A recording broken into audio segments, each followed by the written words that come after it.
Good morning sa inyong lahat. Ngayong araw ay magluluto naman tayo ng beef tapa. Ang unang ginawa ko sa mga karne ay na-marinate ito ng toyo, suka, calamansi juice. Kung walang calamansi juice ay pwede rin ng lemon juice. Naglagay din ako ng tinadtad na bawang, konting paminta, asin at brown sugar. Kung wala kayong brown sugar ay pwede rin yung regular sugar. At hayaan nyo lang itong ma-marinate sa loob ng 30 to 45 minutes para manuot yung mga lasa. At kapag naisalang na natin ito sa frying pan, ay maglalagay tayo ng konting tubig. Papakuluan natin ito hanggang sa lumambot yung mga karne.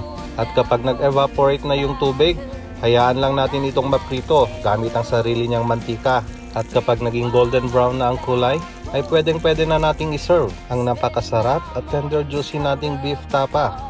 At nagsangag na rin ako ng kanin gamit ang pinagprituhan natin. So hayun guys, maraming salamat ulit sa panonood at hanggang sa muli.